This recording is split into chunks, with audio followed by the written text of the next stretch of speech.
महाभारत की कहानी भीम और हिडिंबा का विवाह। दोस्तों, आज की इस वीडियो में हम आपको बताने वाले हैं भीम और हिडिंबा का विवाह कैसे हुआ।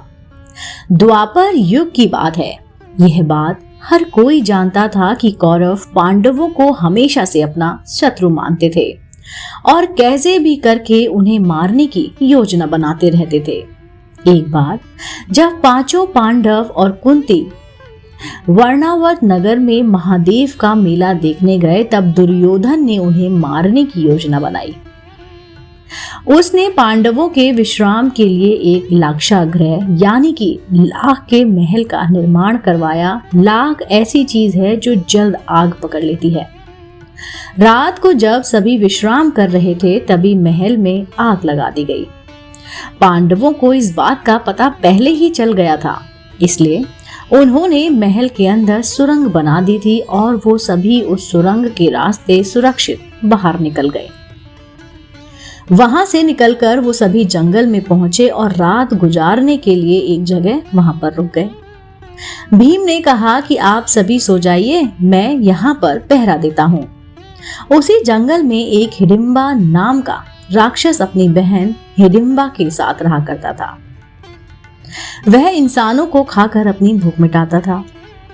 उस रात राक्षस ने अपनी बहन हिडिंबा को कहा कि उसे भूख लगी है, वह किसी इंसान को पकड़कर लेकर आए। भाई की बात सुनकर हिडिंबा जंगल में यहाँ वहां घूमकर किसी मनुष्य को ढूंढने लगी। तभी उसकी नजर भीम पर पड़ी और वह भीम पर मोहित हो गई। उसने मन में सोचा कि अगर मैं विवाह करूंगी तो इस महापुरुष से ही करूंगी, अन्यथा मैं अपने प्राण त्याग दूंगी। यह विचार कर हिडिंबा सुंदर स्त्री का रूप बदलकर भीम के पास गई और विवाह का प्रस्ताव रखा।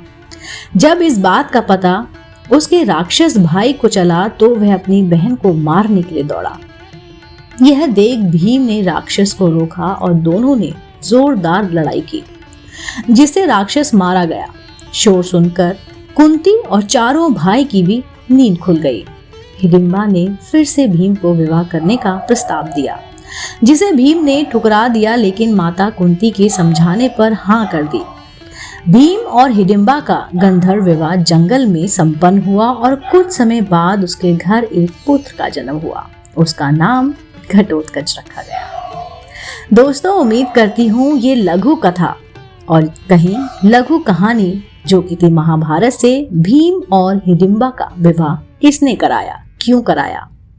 दोस्तों, अगर आप ऐसी ही धार्मिक पौराणिक कहानी कथाएं सुनना पसंद करते हैं तो आप मेरे चैनल आध्यात्मिक कहानियों को तुरंत से लाइक कीजिए, शेयर कीजिए और सब्सक्राइब कीजिए। मैं आपको मिलती हूँ जल्दी ही इसी चैनल पर नई रोचक जानकारी और कहानी के साथ। आप देख रहे थे आपका अपना पसंदीदा YouTube चैनल आध्यात्मिक कहानियाँ।